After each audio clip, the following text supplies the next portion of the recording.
everyone, I'm Natalie Kunzman, MD, and last video I made surely ignited a firestorm. So we obviously know that some of these topics are polarizing when it comes to the most recent infection we are dealing with. So I thought today we needed to talk about something that we all can agree upon.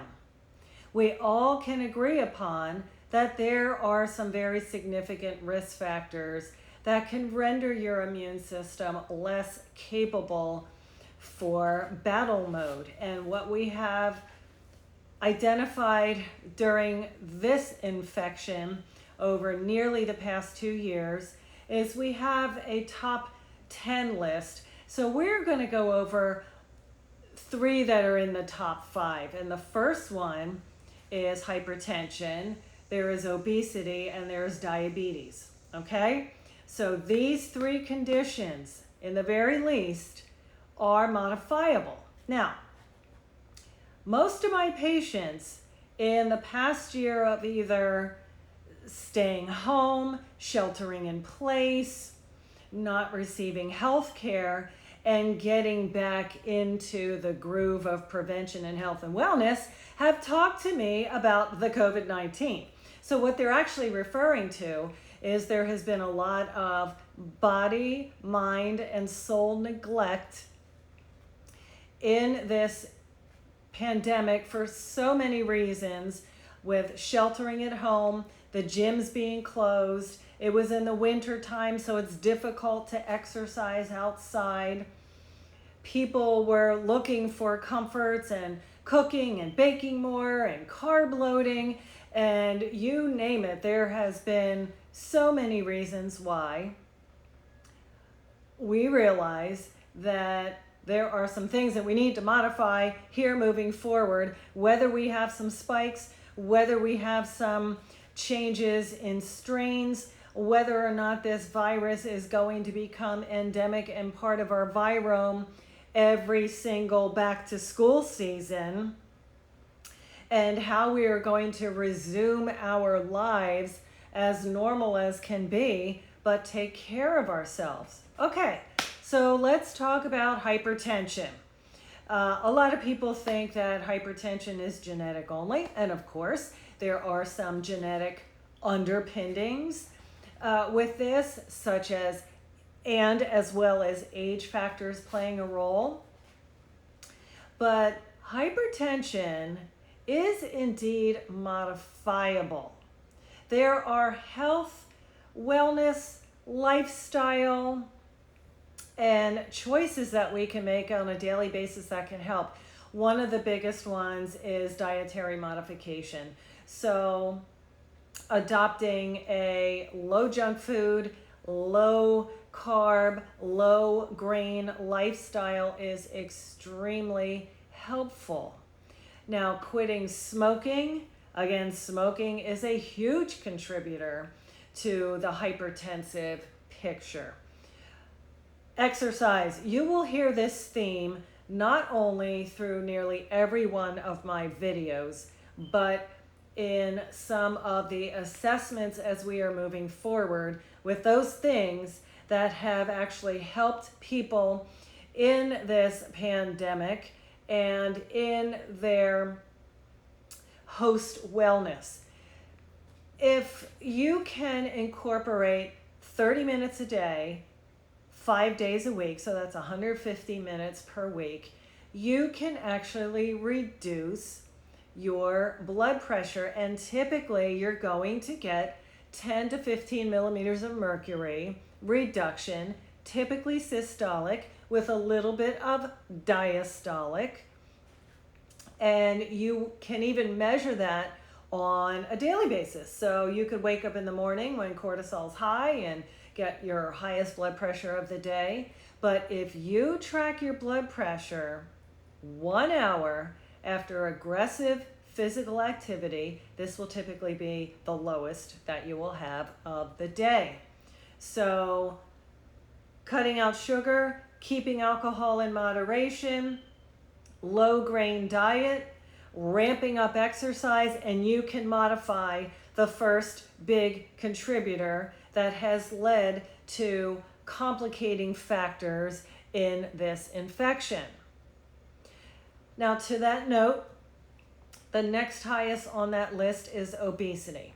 Okay, now, obesity may not necessarily make sense to everybody as far as how this may be contributing to running interference or having a poor immune response. Well, we have found that the obese patient manufactures more TNF alpha and interleukin 6, and they are cytokines that are contributing to a pro-inflammatory response. So if you have that in your underpinnings and then you add an infection that the spike protein can aggravate or promote, you are only aggravating that condition or promoting that condition versus trying to mitigate that condition. Now, some of the other things that are going toward the obesity picture may be a PCOS picture in a woman, which makes her have more androgens than necessary, but also in a male. We can also have some androgen difficulties, and we are now noticing in this COVID battle that if we are blocking some of the excessive androgens, we are actually slowing down some of the viral shedding. So this is becoming more explainable why obesity can be leading to a more inflammatory cytokine storm with the second and the third phase of the COVID-19 infection. And just to put an explanation out there, SARS-CoV-2 is actually the virus. A lot of us may have the virus, have some sniffles and carry on and not have the full disease or constellation of symptoms, which is COVID-19. Obesity, let's think about this. This is modifiable. And of course, this got worse in the pandemic because we were staying home, we became more sedentary, we were working from home, which led to even less movement and less mobility and only aggravated the obesity factor. Some people wound up drinking more, and I mean alcohol in that situation, just as a coping mechanism. And of course, all of the gyms were closed. So it was difficult to find a good exercise strategy, to keep moving while you were working at home, and to try to avoid screen time. So obesity has gotten worse. And this seems to be one of the biggest factors my patients are coming to work on as we are moving forward. Okay, so we have hypertension, we have obesity, and diabetes. Boy, if there is any condition out there that can contribute to so many things, diabetes is one of them. Okay, so we have, for instance, spike protein that is really aggravating the microcirculation.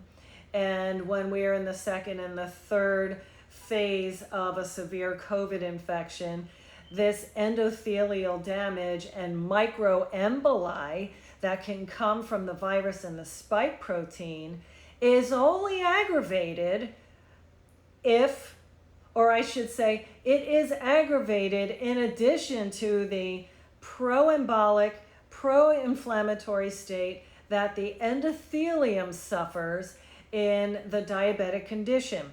If we think about diabetes and how it glycosylates or sugar coats the red blood cell, this red blood cell, as I describe, reminds me of a cat of nine tails that's trying to squeak its way through an artery and causes a lot of micro damage, or what we call endothelial damage. This, compiled with spike, is a heck of a setup to have a severe or a worsened outcome with this picture. Diabetes is, especially if it's type 2, and we are not talking about the type 1s that have the autoimmune phenomenon where the pancreas is rendered incompetent. We're talking about type 2 diabetes and insulin resistance, and of course insulin and high cortisol is also an inflammatory mechanism. And we've had some brilliant cardiologists in the mid-90s explain how cardiovascular disease is not necessarily a cholesterol issue, but an inflammatory issue in that artery. So back to diabetes. Just when you thought you were a sitting duck and you couldn't do anything regarding diabetes, this is not true. We go back to the dietary strategies. Okay, dietarily, think of diabetes as a disorder in carbohydrate metabolism. So no one's ever going to die of a bread deficiency.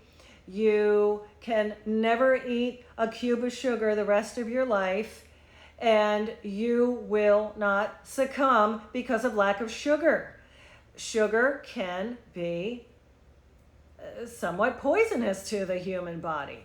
So if we go 0 sugar, very low grain, 0 processing in our food, get to the whole foods concept where you eat that food as whole as you can get it. So when we're talking about a carrot, we're talking about slicing a carrot up and eating it versus rendering it down to something that's unrecognizable to powder and calling it a vegetable chip. Okay? The true carrot is better than a carrot vegetable chip, for instance. So we want to be nearly grain-free. A lot of that is in our paleo concept of eating. And those proteins we're eating are good protein sources, whether they be vegetable-based or good grass-fed, free-range animals. This is what we are genetically designed to eat.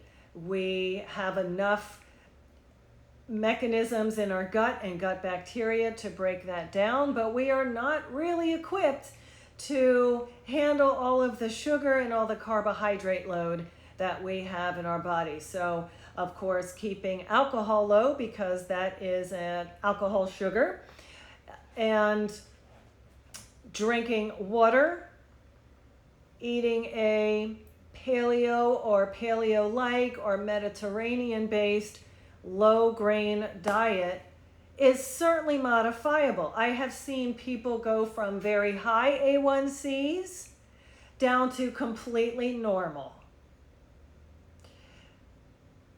Exercise is another huge component to bring down diabetes.